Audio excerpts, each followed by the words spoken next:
course, I'm videoing because I video everything.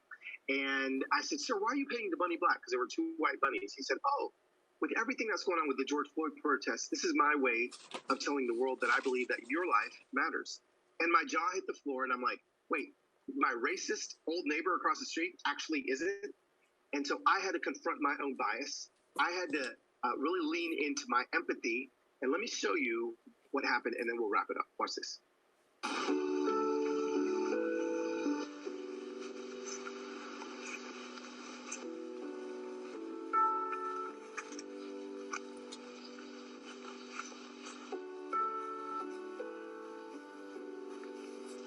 Neighbor.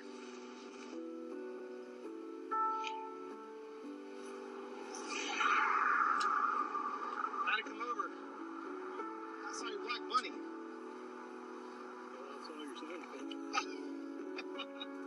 don't think I've ever had a conversation with you.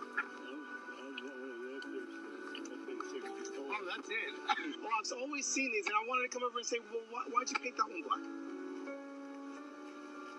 I think with the motivation of what's going on in the country, I wanted to gently. Yeah, that was beautiful. I literally saw that while I was mowing my grass, and I started to cry. And there's this thing called racial bias that I'm trying to help my friends understand that they have. Whereas, someone like me that travels full time for a living will normally have a bias that says, oh, look, this is an older white gentleman with an American flag up on his door. That my bias automatically says, he may not like me. And I just wanted to tell you that I'm so grateful, and that I apologize if I ever assumed anything, because that's one of the most beautiful things I've ever seen.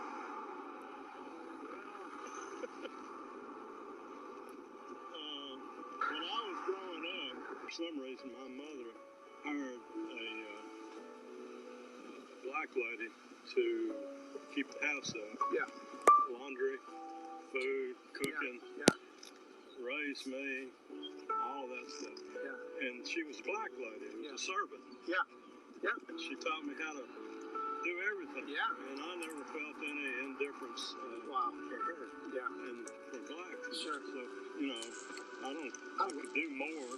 I could paint them both black, but I just said I'd rather have one. I love that. It was so good.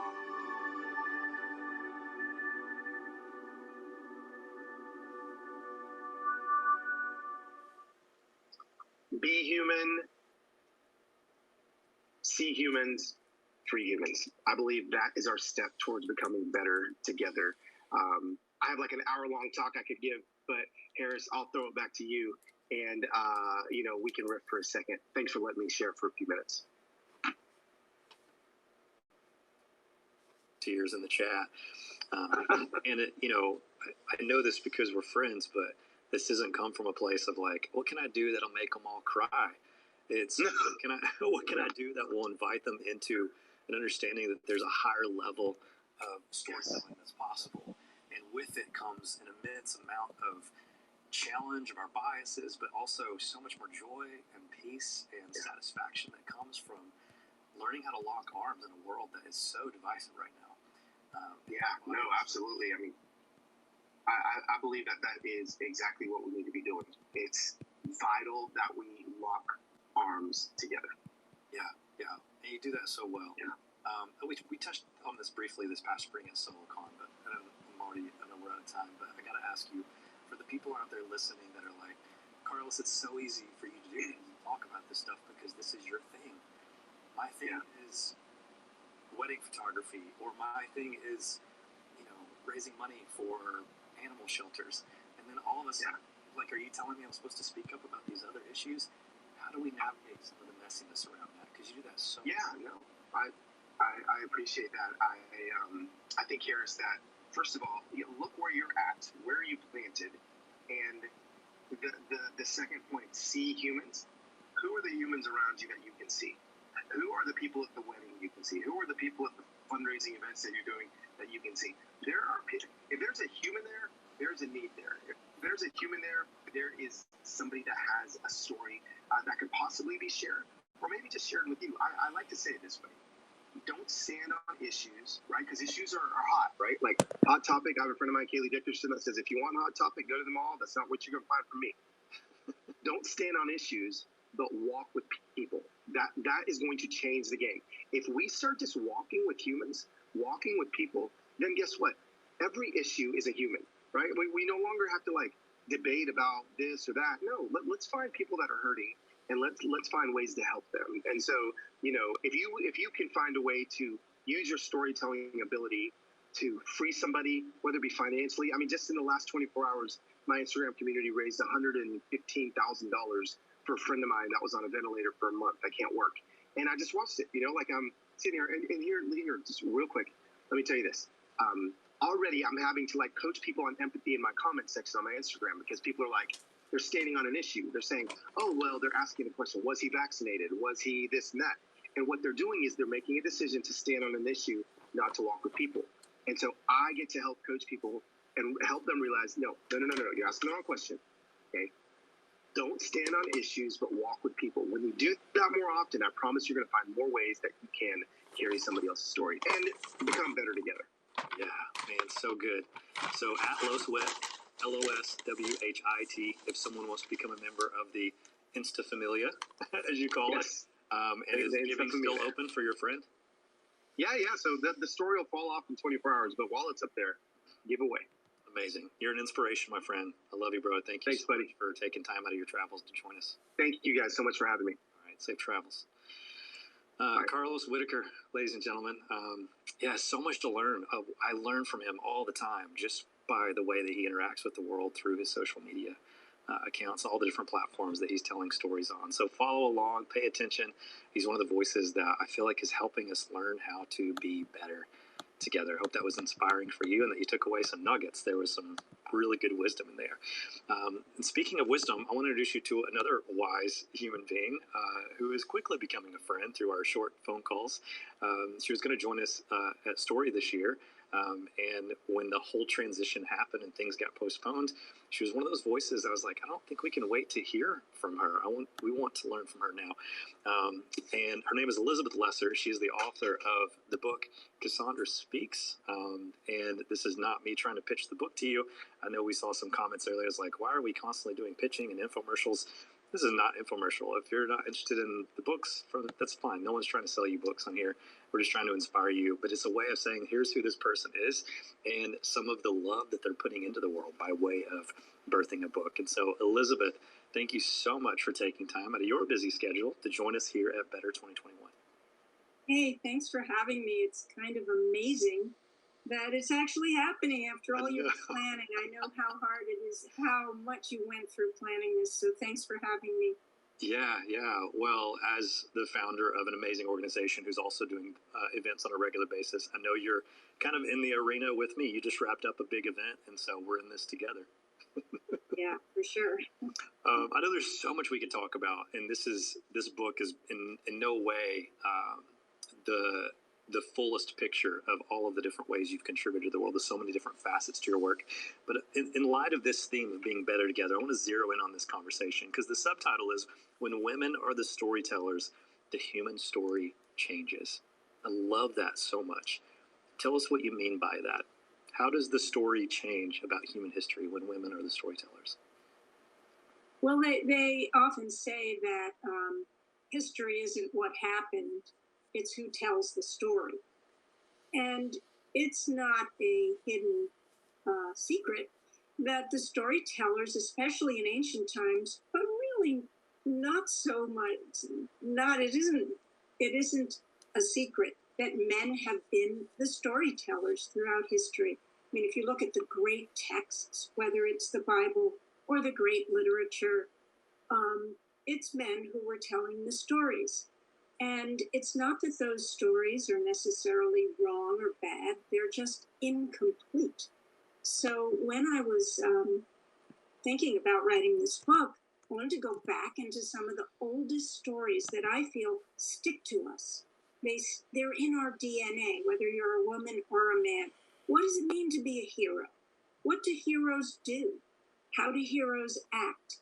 And the heroic tales have always been told by men. And so I wanted to think deeply into these old hero stories and what would it have been like if women had also been the storytellers. How would the human story, all these years, and who we revere and who we pay more and who we think of as the heroes who deserve to be highlighted, how would that have changed? So that's what the book is about. Yeah, so without reading the entire book, we're giving a little bit of info away here, but what is the answer to the question? How would it change? Well, I tell a whole bunch of stories. I tell the story of Adam and Eve. I tell the story of the Greek story of Cassandra and lots of the ancient ones. But I also tell some more recent stories. And one of them is what I call a science story. And I think for our audience today, and I've been following along most of the day, and I've just loved so many of the speakers. But what Carlos I want to Whitaker show you her bookshelf. was saying, what does it really mean to be a hero? So this is a science story I wanted to tell. About 60 years ago, there was a Harvard professor who was the head of neuroscience at Harvard, and he decided he wanted to figure out what happens to human beings under stress. So he brought a whole bunch of people into his lab over a period of a year, and he did all these simulated stressful experiences on the subjects, and then he measured their hormones and their blood levels, and he was the man who came up with the saying, fight or flight. Under stress, all human beings have two instincts. Either they fight, they aggress, or they flee. Well, just a few years ago, a woman scientist at UCLA, Dr. Shelley Taylor, noticed something interesting. All the people that Dr. Cannon had brought into the labs at Harvard were men. And that's not that unusual. For all these years, most medical studies have been done on men. That's just the way it was done. But when Dr. Taylor replicated those stress tests and measured the blood and hormones on the women she brought into the lab, their reaction was different. Yes, sometimes under stress and trauma, women want to aggress, fight, or flee, but mostly they wanted to do something she called tend and befriend. Under stress, women often want to tend to the most vulnerable in the community. They want to create circles of inclusion. You know how often after a stressful day, a woman will come home from work, back when we went to work, and the thing that we want to do is like get on the phone and call like 2 or 3 of our friends and talk and communicate and connect, as opposed to retreating. So this is a story that what if women had been brought also into the lab and we honored that a whole other way of reacting to stress and trauma is not fighting.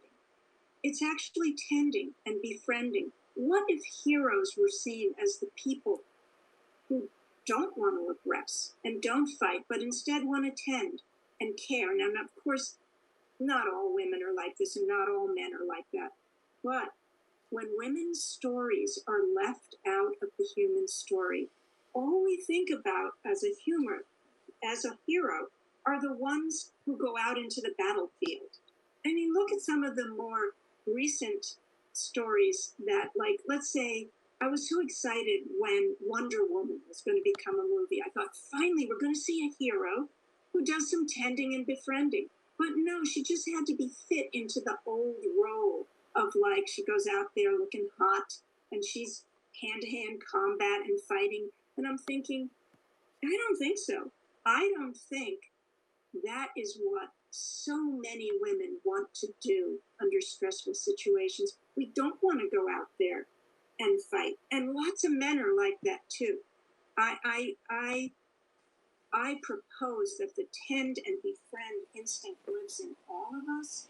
And when men can put down the shame of always having to prove their uber masculinity, and women can put down the shame about our desire to communicate, instead of like, oh, women, they talk too much, but more like how cool and heroic to tend. I'm interested in making journalism. Yeah. Well, obviously, it should come at no surprise that the live chat right now is lit up with mostly women going, yes, please, right? That's to be expected in a conversation like this. But maybe speak to... I don't know. I think, I'm the mother of 3 sons. They're all guys now. They're not kids. And I have watched them be so liberated to be more in touch with their tend-to-be friend. They're all fathers. They're amazing fathers. Their capacity to empathize and care and access that part of themselves that has been called in the past feminine is just so exciting to me. So I would hope some dudes would be lighting up the chat too. Yeah, I was just going to ask, talk to them for a moment. For all the men listening in who, naturally, I am one. And so, you always you have a heightened sensitivity to, okay, let's navigate this conversation carefully. I'm even thinking back to one of our first phone calls. And when we talked about doing a conversation with the story community, you said, who would be interviewing you? Would it be you or someone else? It's like, it's basically up to your preference. I'm happy to do it. But if you prefer me to find someone with a female perspective on this, you're like, no, I would love for it to be a male. Well, I'm curious why that is. And maybe in there is some wisdom that you can pass along to leaders like me who are trying to give platform and support and play whatever role it is that I can possibly play in creating a more equitable world and society. What wisdom would you give? What a beautiful question. Thank you. I go back to what Carlos Whitaker showed us, what he did with his neighbor across the street. We all make these assumptions about each other. Oh, she's a feminist author. I better be careful. Or he's a white guy with... I don't know her name. ...flag on his shirt.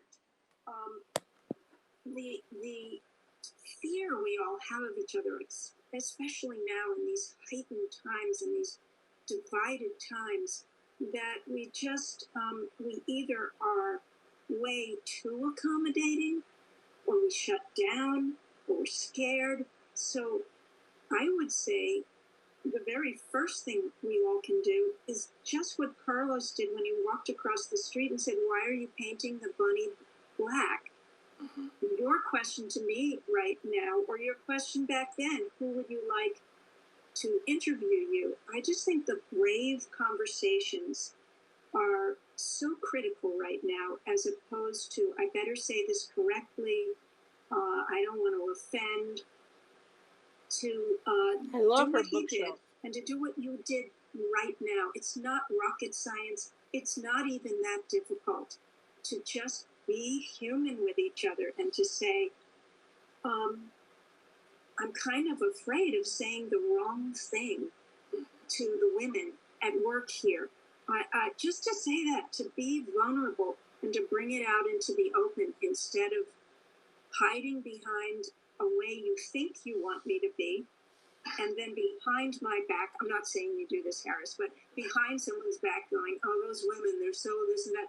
But bringing it forward all the time with courage.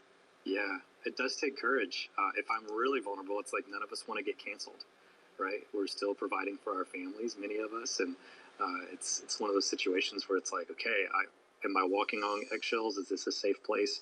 How vulnerable can I be? And then you have all of, years and years and years of history of,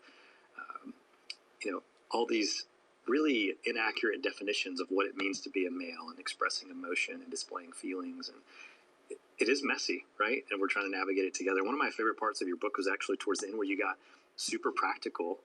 And I know we could teach a whole workshop on this, and we have a minute left. And so there's no way we're going to be able to get into a ton of this. But you talk about setting a goal and then making an invite. And then you even get really practical of here's who not to invite into this conversation. Here's how to invite them. And then you talk about laying some ground rules, even some conversation icebreakers, measuring your success. If you had to summarize that into some really practical advice during the end of our interview here today, what else would you tack on to that? How do we become better together beyond the ways that you've already shared with us today? Well, that was from a TED Talk I did that I called Take the Other to Lunch. And it was kind of it was just a funny idea I had, but then it turned into something because I gave the talk. And I just decided I was going to invite people to lunch who I knew disagreed with me, but weren't total, assholes. So they would, you've got to be really careful who you want to play this game with, especially in the beginning, not to invite someone who actually wants to do you harm. So, okay, your uncle who doesn't believe in climate change, or someone who isn't vaccinated, but is a decent, wonderful person. You invite them, doesn't have to be lunch, into a conversation that the point is not to change anyone's mind. I think I've heard lots of people saying that today. The point is to fall in love with each other if possible. I mean, that actually is my goal going in. I want to fall in love with this person, not like I want to tolerate this person. I want to get to the heart, the core, the humanity of this person beyond our opinions. Because when you love someone, you love your little kid, and even though they're keeping you up at night and you want to shake them, but you still love them and you still care for them. We need to fall in love with each other, and the only way to do that is to have conversations where there are ground rules, where you're not trying to change each other, you're not belittling each other, you're not putting each other down, you're being curious, you're asking leading questions that allow them to share their pain. Tell me your story. Tell me what got you to this point in your life. What made you make this decision? Why do you do this? And just listen. It's just about listening, and then them listening to you, and somehow finding that core of love. Yeah, I love that so much. I'm so grateful for just your presence, not your literal presence here at this event, but just your tone, your presence, your loving spirit, your empathy. I wish I could remember who said it, but the shortest distance between two people is a story. That idea comes to mind right now, and it's so easy to put people in a box in 2021 and say, oh, you're one of those people. So we know, and instantly it's like, well, judging by the comment or the photo or the thing, it's like, well, now I know what his religious views are or what her political candidate is, and we just don't. And so let's learn to sit down and lead with empathy in our storytelling. I think we've seen how, we might think, oh, stories are nice and this is all nice, but no, it is so serious. The storytelling is so serious. Whole cultures, whether it's Cambodia or Rwanda or Germany, have gone to genocide because of stories that are not true. And each of us as a storyteller, and a storyteller who centers love and seeing the human in each other, that is more important than if you worked at the UN, letting people tell you their deeper stories. I think that is the true activist of our times. Yes, indeed. Thank you again for your time. I can't wait to hang out in person one of these days. Okay. It's going to happen. But thank you for joining us virtually, and thank you for writing this book. I really appreciate it. It's a gift to the world, not just to women, but quite literally everyone. Thank you. Thanks for having me. All right, bye-bye. Well, that again is Elizabeth Lesser. Her book is Cassandra Speaks. This was not a book tour. This book has been out for a while, so this wasn't her going, hey, can I jump on the story platform to promote the book? We just connected and realized this mutual love and understanding of the power that stories have. And so if you want to pick that up, again, the subtitle is When Women Are the Storytellers, the Human Story Changes. There's so much great stuff in here. So check that out if it's something that you're interested in. Maybe if you don't read the book, connect with her, get familiar with the work that she's doing through Omega and all the different facets of work that are part of her ecosystem. What an amazing human being. Well, we still have one amazing human being before we wrap up our event together today. We're going to go out on what feels like just an extremely amazing level of inspiration and insight into how we can become better together. Before we do that, I do have a few announcements to make. What happens at the end of this general session? We do have more content prepared for you. This is the last general session from the main stage, but there's another breakout that's going to be taking place. It's sort of like a little happy hour positioning in the schedule with Ryan Pauly and someone who has consistently been a part of the story. That is Seth Worley. And so before I tell you too much about what's coming up, check out this short video, give you a little insight. Watch.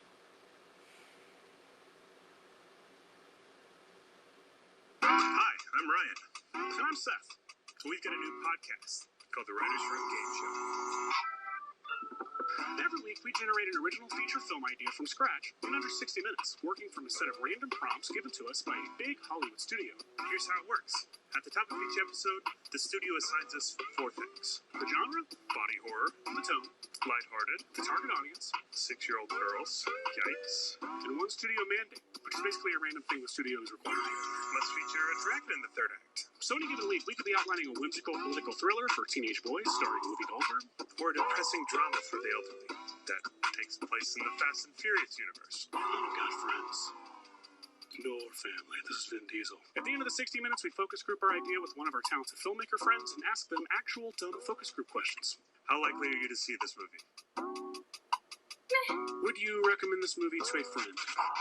Oh, God, friends. Why did we call you? If the focus group likes it, then we win. If we don't, our careers will fade and we'll be forced to seek validation elsewhere. Like podcasts.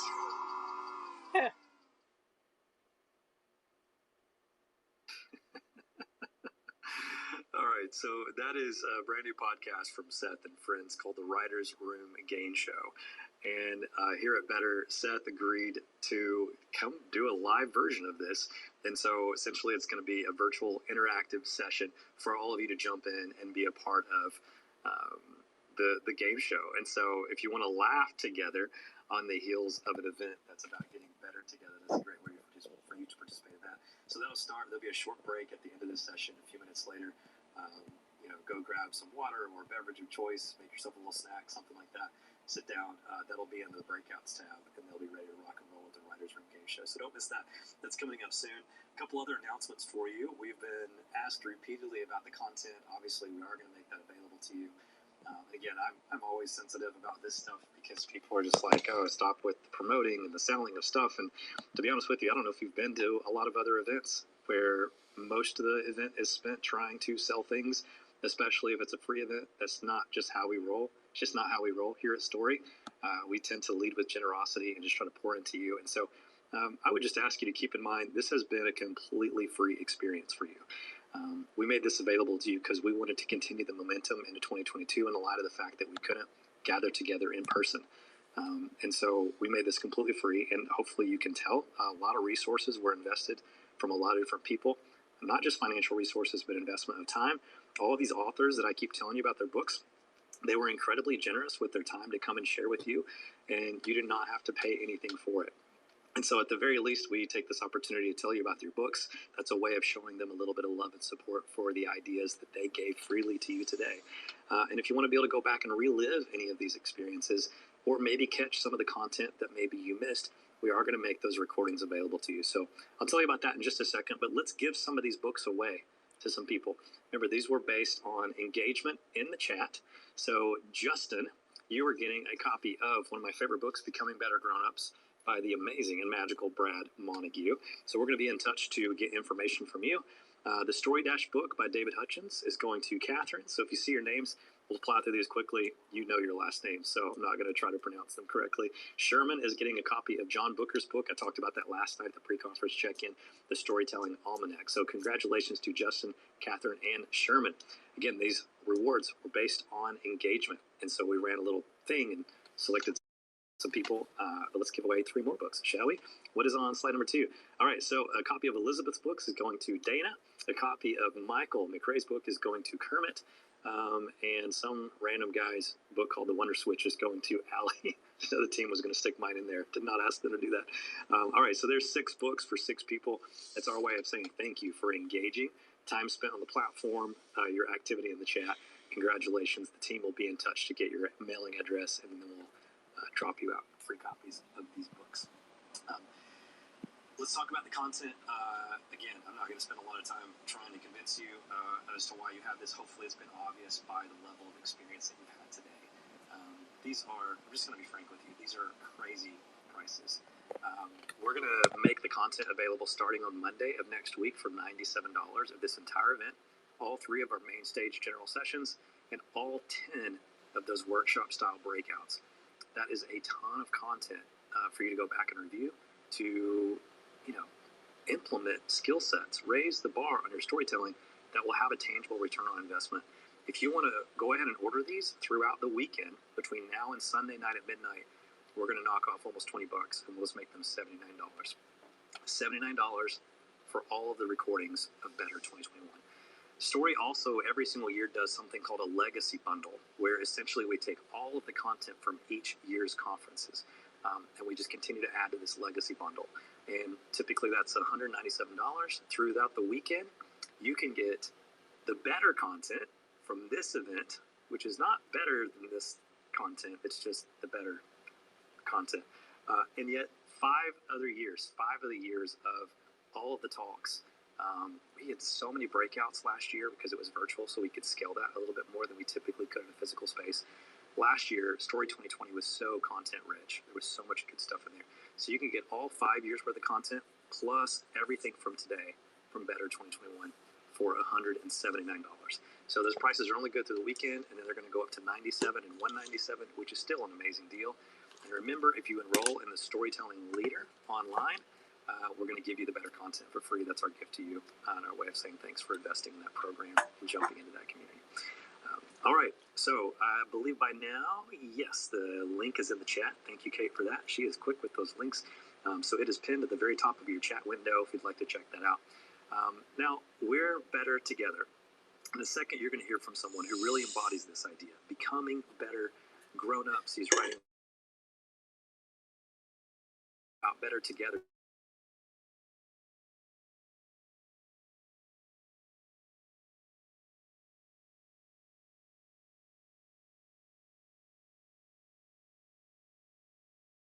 Just turned 6 recently. Milo is a 2-year-old running around our house with all types of sass and attitude. We love her so much. She makes us laugh. She's hilarious. Jude, Everly, and Milo, this is why we must create a better future and become better storytellers. And understand that we are better together. And no one teaches us this better than children. A few years ago, Jude and I started spending time in some arcades. We were on this trip in, where were we? I think we were in Myrtle Beach, South Carolina. We were passing through this little old historical area, and there was this old vintage arcade. I love vintage arcades. We went and played some games. We'd come back to Nashville, and Jude's hooked on arcades, right? And so he's like, Dad, we got to go to an arcade. And to be honest with you, Nashville doesn't have a lot of super cool arcades, and so we started going to Dave & Buster's. And at the time, Dave & Buster's, they did half-price game nights on Wednesday nights. This is pre-pandemic. So on Wednesday nights, if I wasn't touring and out on the road, performing magic shows, which is part of how I make my living. I go out and travel around performing magic, telling stories. Wednesday nights, if I'm not on tour, we go to Dave Cheese, right, where you get the little digital card and then it spits out all those physical coupons. At Dave & Buster's, he swipes the card, plays a game, wins a few hundred tickets, and then all the tickets go digitally back on that card, right? And so every Wednesday night, Jude and I, we go win a few thousand tickets. And he doesn't have any concept. His little, 5-year-old brain can't wrap his mind around how many tickets he's winning. And at the end of the night, we would all go into this. Many of you have seen this. You know what this is, right? Many parents hate this room. It's where all the prizes are. You go in and you cash in your tickets. And all Jude ever cares about is what you see right here in the middle of the picture. It's like a candy tower, right? And all he wanted every single night when he went in and spent some of his tickets was a pack of gummy bears for 150 tickets. So again, let me catch you up to speed. Every Wednesday, he wins a few thousand tickets. And every Wednesday night before we leave, he spends 150 of them on a pack of gummy bears.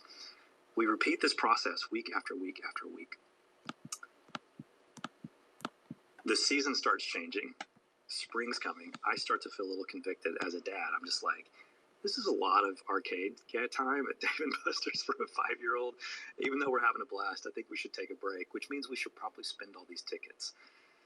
We go and we swipe the little card, and we realized Jude has amassed over 200,000 tickets on his Dave & Buster's card. 200,000. I'm not joking. This Apple Watch came from Dave & Buster's. True story, right? So we're in Dave & Buster's, and I'm like, Jude, you got to spend all your tickets, buddy. And he goes, really? We walk into this room again. I'm like, you can pick anything from this entire store. He's like, anything? I'm like, yeah. And I'm like pointing at this, lit up case with the glass windows that has like iPads and, little video games and stuff like that. And he's like, anything. I'm like, anything. And so he looks around and he starts looking up at the very top shelf, which many of you have seen. It has these big, giant stuffed animals, many of them that were bigger than he was. And Jude locks eyes with this. Wait, I can't see the picture. We had just watched one of the Minions movies, and it's like this fluffy unicorn with this gold horn and this hot pink hair. And Jude goes, Dad, do I have enough tickets to get that unicorn? It's not on the screen anymore. You could. Or you could get an iPad, right? And Jude goes, I want to get one of those unicorns. And I had this moment as a dad. I was like, what do I do in this moment? I was like, I told him he could have anything he wants. The unicorn was only a few thousand tickets. I'm like, okay, sure. I told you could get anything. We get the unicorn. I'm like, buddy, you have a lot more tickets. He goes, I can get more stuff. I can get gummy bears too. We bought every single pack of gummy bears they had. It was multiple cases. They loaded them up in this bag. He seemed so content.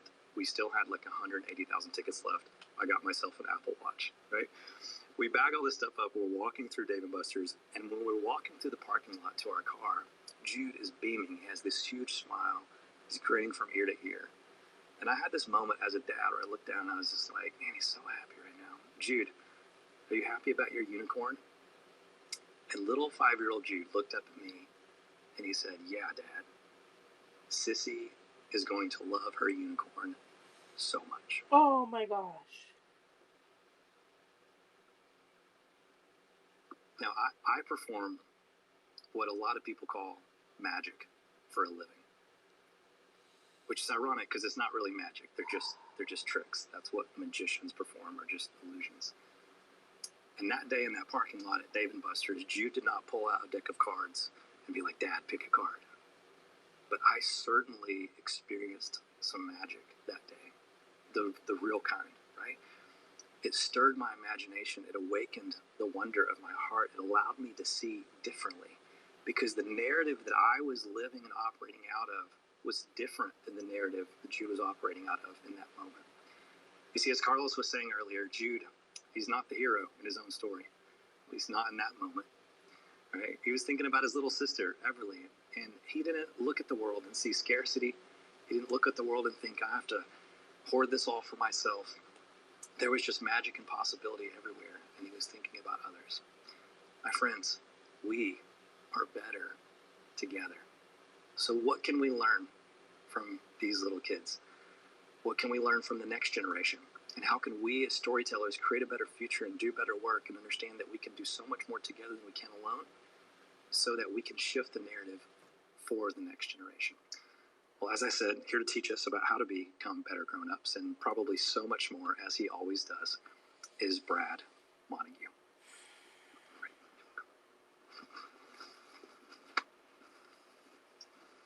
Take us away, my friend. Do you need this? All right, go for it.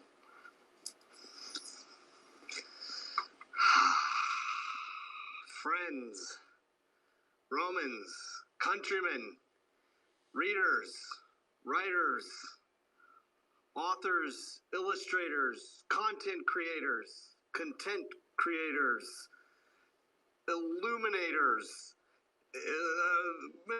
magicians, people who are watching this on tiny phones somewhere, people who are in public spaces watching this and annoying the people around you, every person anywhere who's watching. Hi, my name is Brad, and I'm from Henderson, Tennessee, the epicenter of culture, and I am extremely happy that we could be part of this together. Thanks to all the presenters today, every single one of these people who shared and had wisdom, and they're just masters in their craft. Thank you to so many intelligent people who spoke today. You made us better. To Harris and Kate and the entire team who pulled this event off, thank you. Thank you for all the ways you make us better. And to the production team, camera 1, camera 2, camera 3, we're going to go to all the cameras. Have you seen what they're doing? Incredible people. This crew here, they've pulled off a million miracles to make this happen today. So thanks, everybody. And to the Story community, are you real? Like, are you for real? You people, thank you. Not a day goes by that I don't get some sort of blast of encouragement or some sort of inspiration from somebody who's been part of Story. It's been a gift in my life. And then today, in the chat, has been just as inspiring as the talks. So many of you have been sharing your experiences, your wisdom, your thoughts, and your insights. What a crew. Like, there's so many remarkable people who are part of this. And thank you. You make me better. I am always interested to hear from creative people because I want to know how they see the world and how they're able to make so many beautiful things. And whenever you hear interviews with people who are wildly creative, it's really exciting because you're like, oh, they're going to give some sort of, cheat codes to make the thing they make. I always love Harry Belafonte is an incredible artist. And there's an interview, and I saw there was a Q&A afterwards, and there was a woman wanting to ask how she could become a singer like him. She was asking, like, what's the secret to become a great singer? And this was his response: you have to have a song to sing. Let's use kind of like a smart aleck answer. It's like, I'm certain that she drove home like going, oh, thanks, Harry Belafonte. Like that's, I know that. But it's sort of true, like, really do have to have a song to sing. What's the song you're going to sing? I had a similar experience where there's a musician that I've always loved his music, Jonathan Richman. He has just done some great music that I always loved. He, has performed with the Velvet Underground, and it's really cool stuff. And I was really excited. I drove really far to hear him perform a few years back. And I waited after the performance to ask him some questions. How do you do what you do? And wanted to ask him if he had any advice for a young artist. And this is what he told me. Just tell the truth, man. Just tell the truth, man. And I was like, yeah, what else? Like, what? Like, okay, I get it. That's nice. But just tell the truth. Emily Dickinson said something kind of similar, but she had a little bit different approach where she said, tell all the truth, but tell it slant. Now that I can get because maybe we can't handle it. Like T.S. Eliot said this. He said that humankind cannot bear very much reality. And I think that's true. Like, if we really were to tell the truth all the time, what did Jonathan Richman mean? Tell the truth? And I think about this a lot because the truth in any moment is hard to package in a sentence or in a post on Instagram or in a talk even, or in a book. To capture all the truth of a moment in one thing. I think about this a lot. It was December 14th, I took this photo. December 14th, 2012. This is me holding our firstborn son. I'm holding him, totally content. The world was perfect, wonderful. And that exact same day, this happened. It was a shooting. 20 children died, 26 people total, on the exact same day in which this happened. I remember thinking, I'm having this perfect moment, while there's also terrible moments everywhere happening. It's not an original thought, it's a very human thought, where we think about all of the good things that are happening and swirling around us and all of the heavy things that are happening too. In fact, the musician Colin Meloy from the Decemberists wrote a song about that very week. He dated it 12/17/12. And it was about a similar experience where he was holding his son, thinking about what a beautiful world it is. And also, there was this massive shooting. What a terrible world. What a beautiful world, he wrote. Frederick Buechner said that here's the world. Beautiful things will happen. Terrible things will happen. Don't be afraid. So this is what I want to ask you, all of you, because right now we have people watching this who are some of the most brilliant artists who are incredible in their craft, who are leaders in organizations, who are people with big dreams, so many people with skills and talents that I could never list. What is the artist's role in a world like this? I'm asking you this question like for real. Like for real, I'm asking, what is the artist's role in a world like this? In a world where wonderful things happen, in a world where terrible things happen. Now, I know so many of you. I know like how remarkable all of you are. And I wonder, what if we took all of the power of the creators who are part of this community and we just decided we're going to be really cynical? We're just going to be super cynical. This is a tweet, one of many I could choose, where he wrote, "Is it just me, or is it becoming more obvious by the day that our civilization is not going to make it, and this is how it ends?" Now, I can find lots and lots of tweets where that's something someone says. But maybe we can be better. Like there's something better to do, but I don't exactly know what it is. And I've been looking for what might be true. Like, just tell the truth, man. So I've been thinking about this, and I posted this online, and this, I took a postcard and wrote, "Absurd times call for absurd amounts of love." Now, I think we can all agree that things are absurd. And so what should we do in that? Then absurd amounts of love. Let's just fill the world with absurd amounts of love. And so I've been trying to figure that out, trying to chase that. What would it look like in these absurd times to fill the world with an absurd amount of love? Here's a few ideas. One, I found out that there's lots of companies that will do this for you. Well, they will mail a potato for you. Yeah, you can do this right now. You can just, while you're watching the conference, you can mail somebody a potato. So I mailed my friend Kimya Dawson this potato. Here is a potato for you from Brad. And you know what? She got it. There we are. Like, you can do that. You can just mail people potatoes. And then I thought, well, maybe there's little ways we can do other things for people, I've been learning a lot from kids my whole life. And this is a young girl named Sammy who really inspired me because she was showing kind of how we can make a big difference with something very small. Bottle cap. It all started with one cap. Yeah, just like a plastic bottle cap from like a soda bottle. We collect recycled plastic caps and lids to turn into buddy benches. And for those of you that don't know, a buddy bench is a place for when someone is lonely. They can sit on the buddy bench and another person can come up to them and ask them to play and they can play together.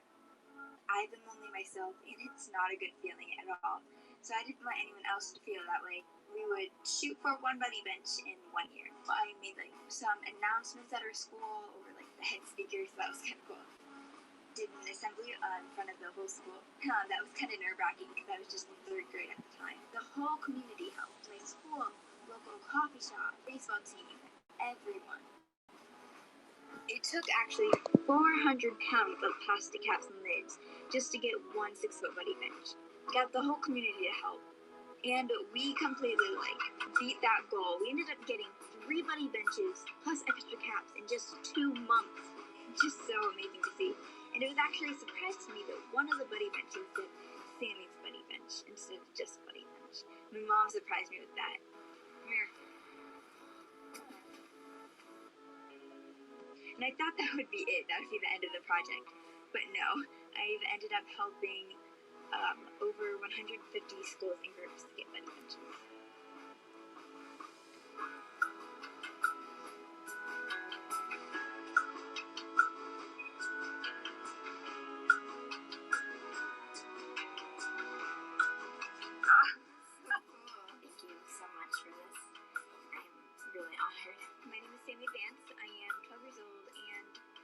That one small thing can make a huge difference.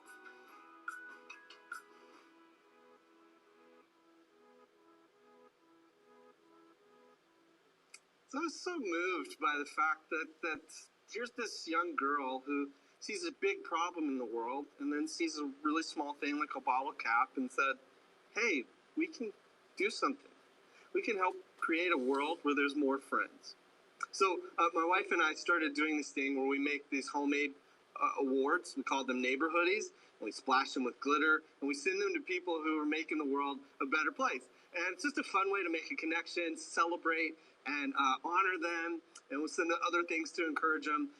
One person we sent is a fellow Tennessean, Dolly Parton. Here she is with her bedazzled neighborhoodie, which is pretty great.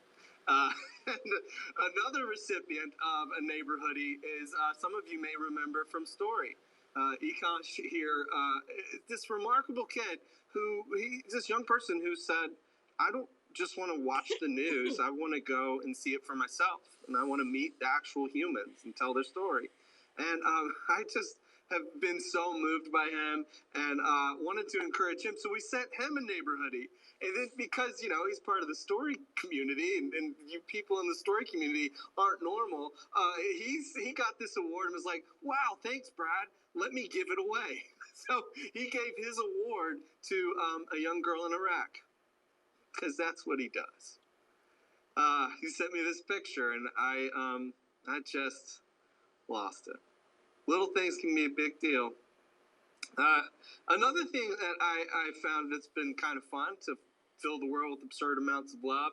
I interviewed this young man about his grandfather. He calls his grandfather Papa.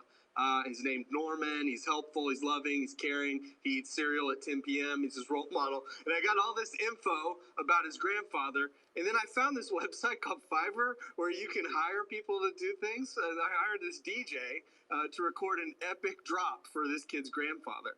And we surprised his granddad with it. You can hear part of it. It's time for the world to recognize the man with the plan.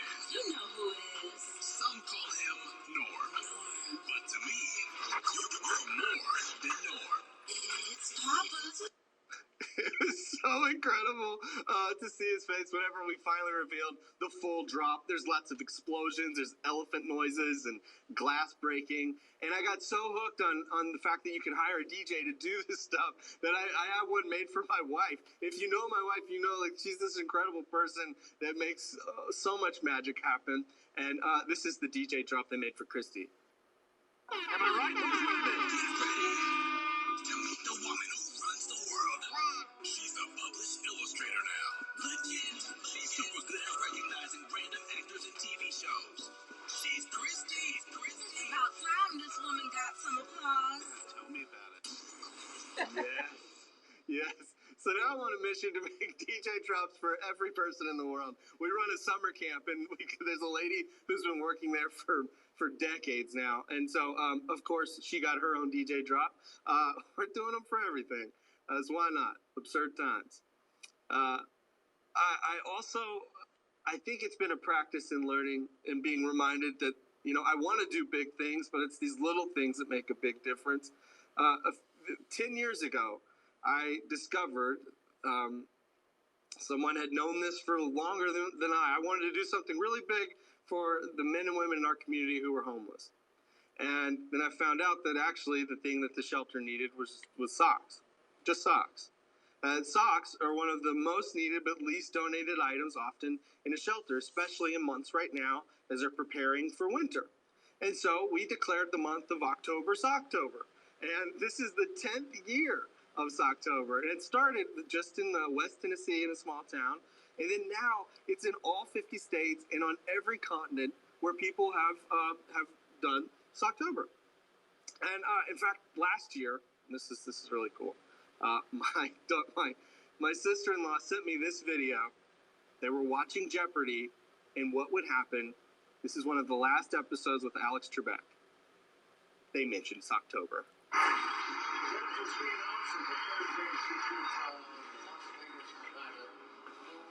Each year and really enjoys something called Socktober. I don't know what that's all about. Yeah, so she then explained it, but they mentioned Socktober. It's been everywhere. I was on an airplane once, and there was a guy who's sitting beside me, and he's asked, "So, what do you do for a living?" And I mentioned, I make silly videos on the internet. It's about kids and grown-ups making the world a better place. And he was like, "Oh, that's really neat." And then we're flying, and he goes, "Hey, let me show you something. You might be interested in this. My kids my daughters, he shows me a picture on his phone of he and his daughters going to the shelter to deliver socks for Socktober. And he said, yeah, there's this thing they do at their school. It's called Socktober. You should look into it. I was in a plane in the sky going, what? And I wanted to be like, I did that. That's me.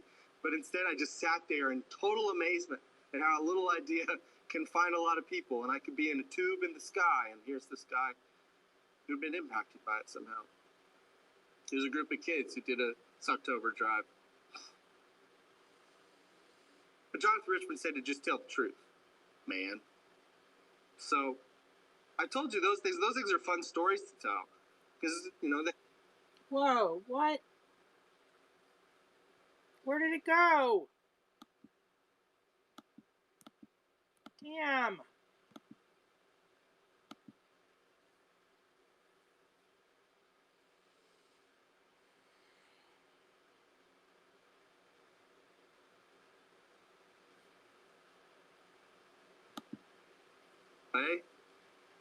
I ask you this question, what are artists' role in the world right now?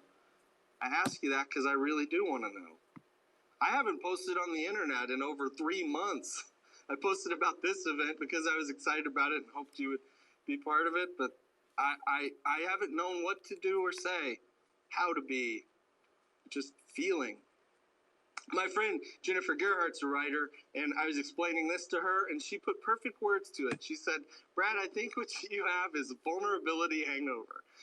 What she meant by that is because she knew that, we had a book come out in May, and I was very excited about this book, and I'm sharing it with the world. We had a whole lot of things happening behind the scenes, and it's vulnerability hangover. Maybe you've had this too, just pouring your heart out. Pouring your heart into things and feeling it. Sadness, joy, all the feelings all at once. So what is the artist's role? You, story, right here, right now. I think of you and I think of this time, and I'm reminded of this image. I was listening to NPR and I hear them talking about this man in Syria. And they're doing this interview with him, and in the background is a record playing. And I had to hunt online to find the picture after hearing the interview because I had to see it for myself. And here's a man in what's left of his home in Syria, and he's listening to a record. Hello. Sitting peacefully with his legs crossed, looking out the window, smoking a pipe.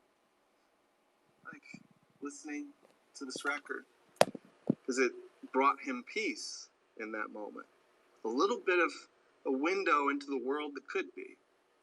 Many of you are familiar with this image, and this man here in the 90s became known as the cellist of Sarajevo. And I get choked up when I see this image because here's a man and destruction's all around him. And he would go around with this cello and play it. These places that were destroyed by war, he creates music.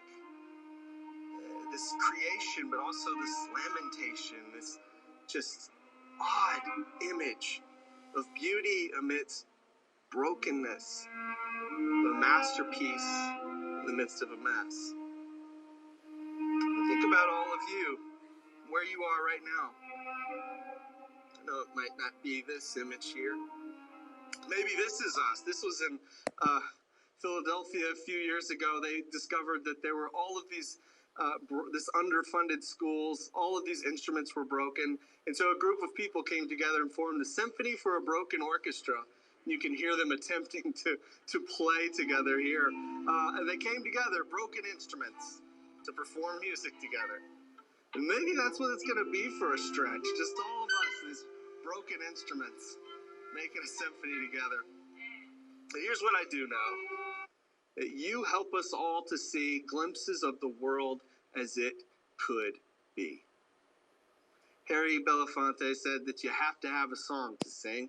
And I want all of you to know this, that actually today I sat and wanted to share, what is it I want to share with these people that I love so much, that have meant so much to me. And I wrote out my talk for story, and it was 2 minutes.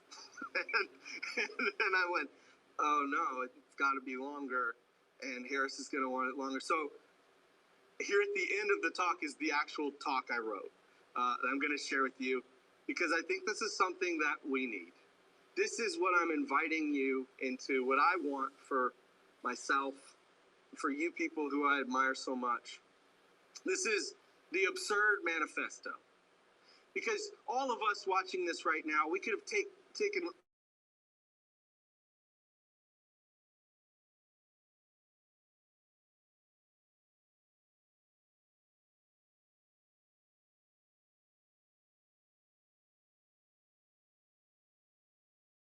is, or what if absurd times call for absurd amounts of love? Maybe we're not invited to just be better, but to be so weird that it confuses everybody. Because the kinds of stories I want right now are absurd ones in which good really does win, absurd ones in which love prevails, absurd ones in which you and I confuse everybody. So, I have it here, the Absurd Manifesto for you, for me.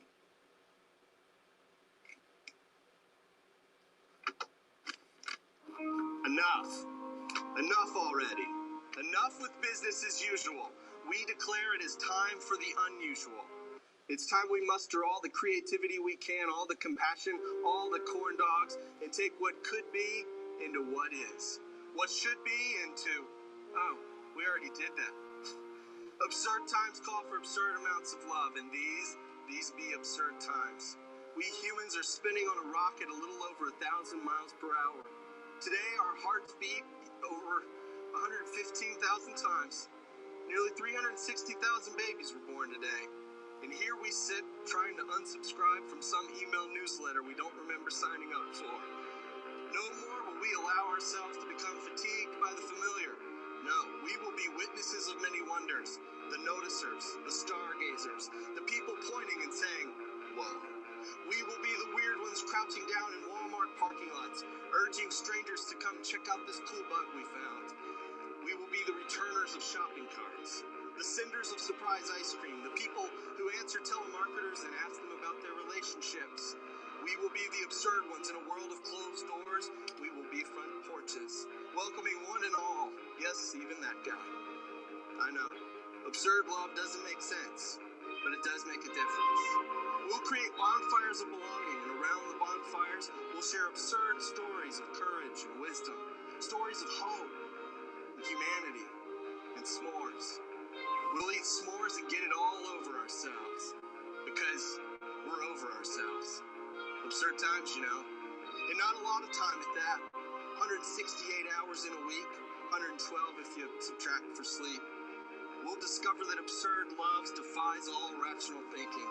It wakes us up to the possibilities around us. It's a love that creates more love, that creates more love, that creates more love. And look, I don't claim to understand it, but I do want to live it. Because maybe most people are almost people. Like, I almost made the jump. I almost wrote the thing. I almost called the girl. How absurd to be alive and not really live. This is a joyful rebellion against the unlived life, the unsung songs, the untold brilliance.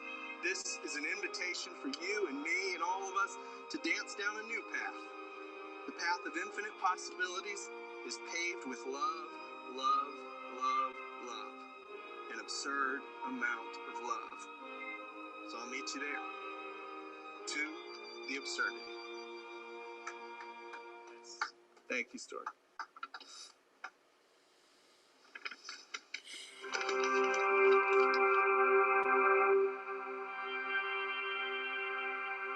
We as storytellers have a great opportunity right now. What we can do is we get to tell the story for educators and teachers and the next generation to come. We don't have to come at this from a sense of scarcity.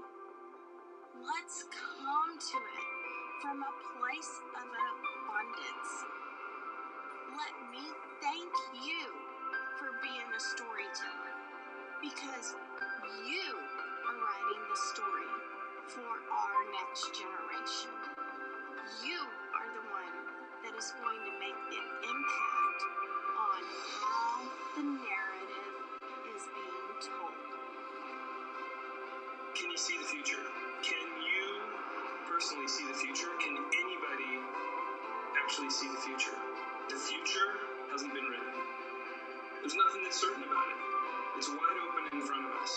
What future do you see? Is it the future that you've chosen to see? What's more important, are you finding courage in the belief that everything you've ever done has been preparing you for everything that you're ever going to do? There's the challenge, and there's the choice on the shadow side of the story. And then this brings us around to the other side of the story, where now I have a new challenge, right? Now I find myself isolated and not able to get the results that I want. And now I am making a new choice to step out in a new way. There is something out there that doesn't currently exist. And the next step is moving from the way it is to the way we want it to be. Recognizing that where I am is a starting point, where that is needs to have a bridge. That's my opportunity, and asking the question, what is that bridge that I'm going to build?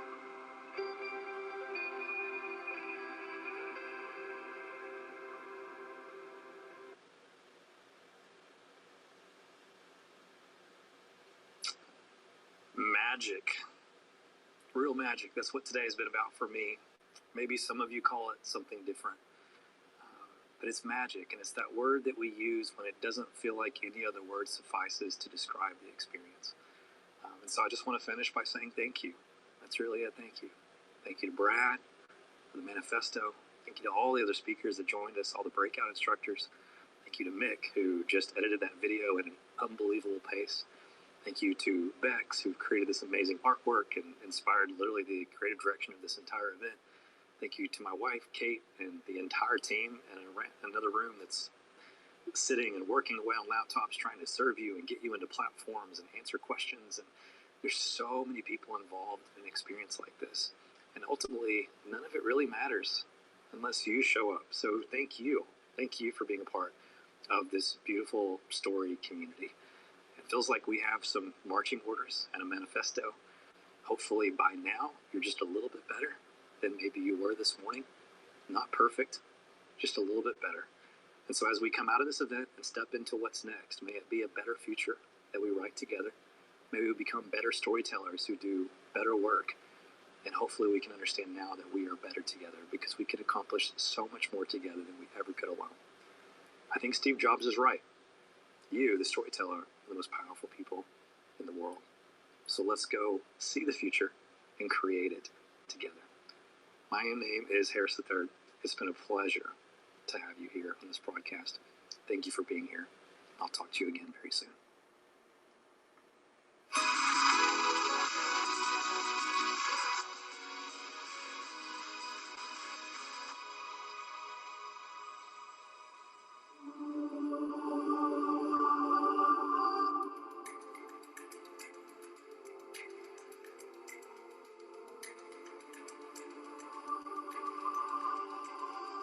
You're so much bigger than this.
3:10 to 4:10. Okay, so they're going to start the Writers' Room game show in 3 minutes. Hold on a second. I have to see if the camera turned itself on again. I have to see if I can check a message. All right. Hold on a second.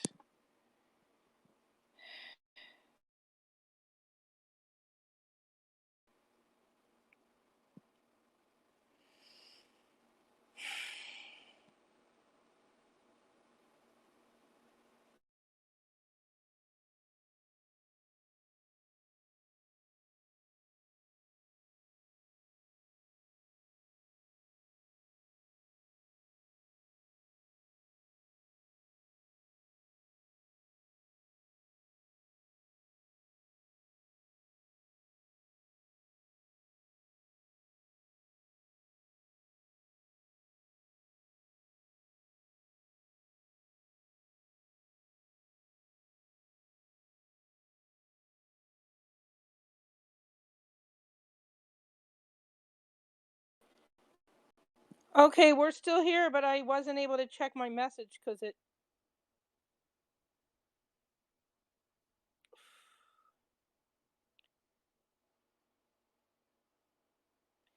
Hello, we're back, but when I tried to check my messages, it was stopping my stream, so I still haven't checked the message.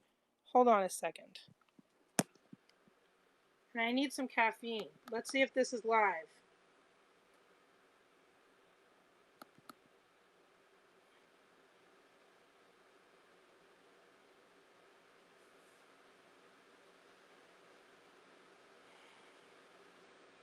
It is live, but they're muted. Let me try on my other phone to check the message.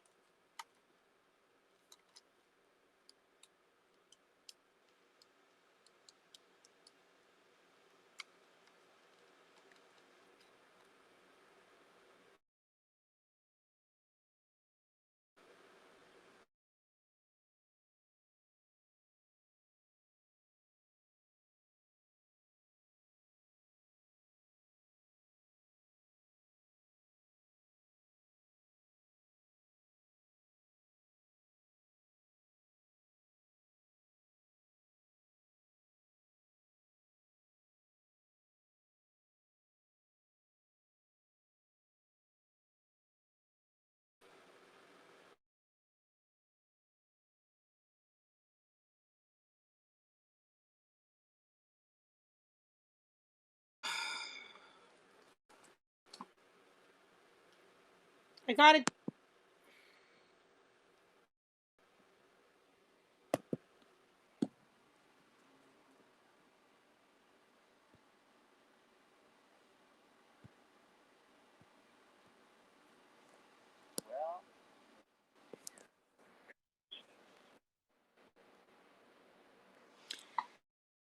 Damn.